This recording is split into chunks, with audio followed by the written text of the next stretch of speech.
Hi everybody, Chris Stokes from Custom Fitness Personal Training Studio.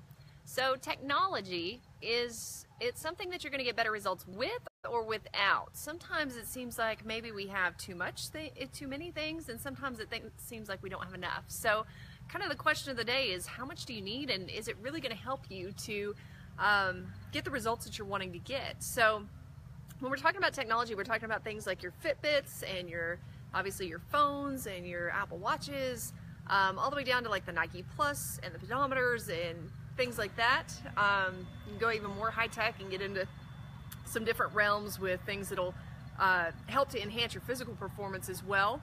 So how much do we need, how much do we not need is kind of a question dependent on you and your goals, obviously. Sometimes things come into play that really can be helpful, but sometimes we just tend to buy stuff just to buy it, because if we buy it, then we'll do it.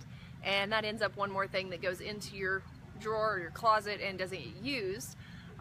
So it's really not worth your time or your money if that's really going to be what happens to it. So let's figure that out today. Let's kind of think through what would be beneficial and what might not be.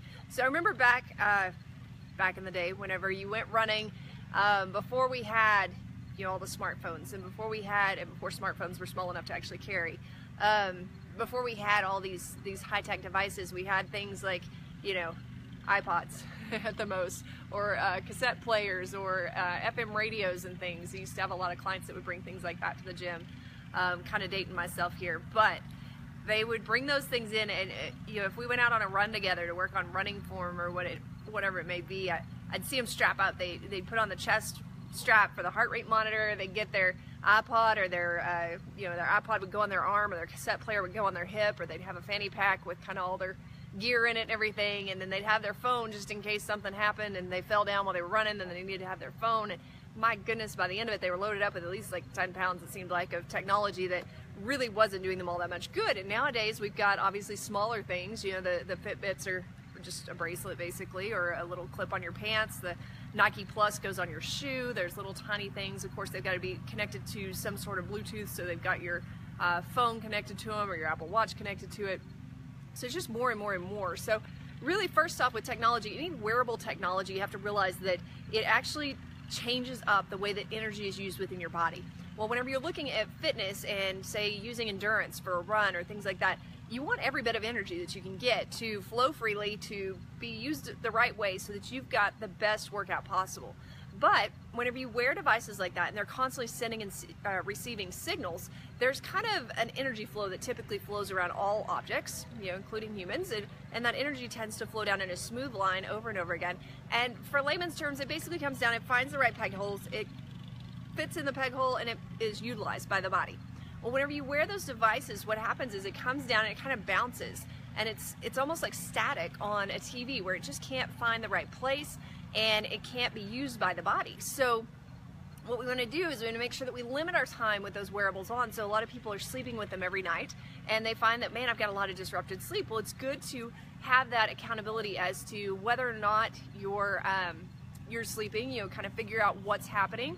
But if you're wearing it every night, you may actually be disrupting your own sleep. So that can cause a problem for your exercise as well. So then we get into, what do we really need in order to see success? Well, if you're looking to add more activity into your life, then yeah, a pedometer or a Fitbit or something might be a great addition to technically your wardrobe at this point, so that you can keep track of how many steps you're taking and those kinds of things. When it comes to calorie burn, it's really kind of a decent guesstimate, but it's not super accurate. So kind of keep that in mind whenever you're looking at the calories burned during the day.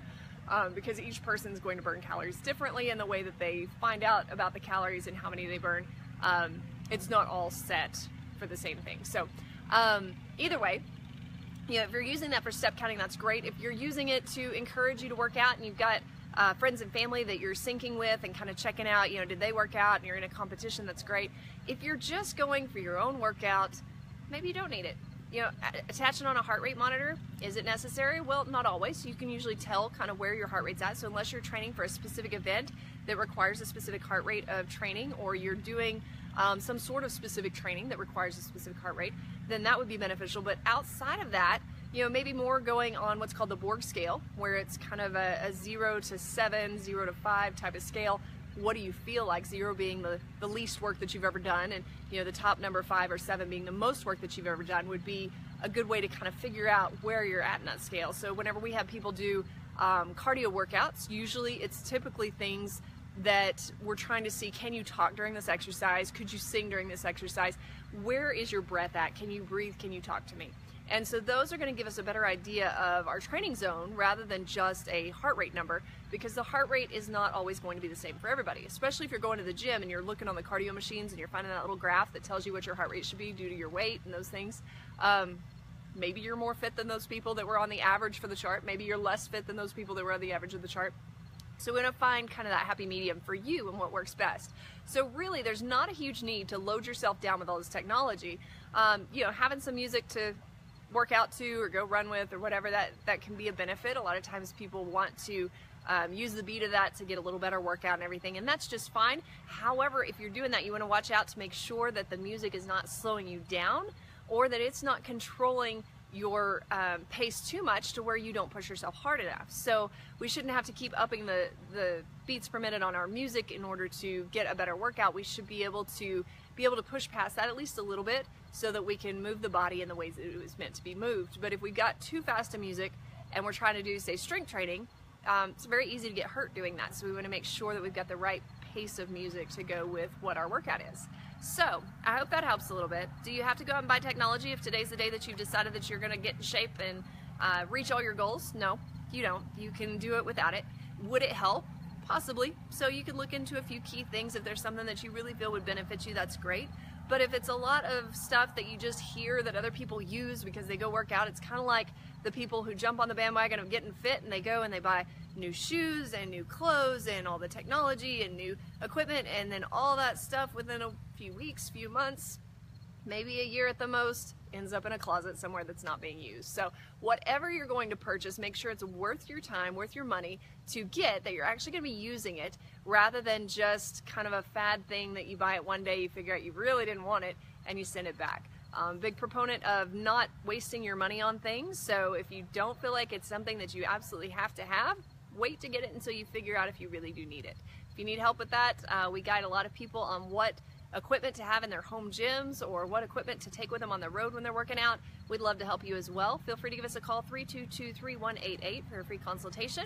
Our training team is ready to help you if that's something that's interesting to you. So I hope you guys have a great night, and don't buy too much technology that you're not going to use.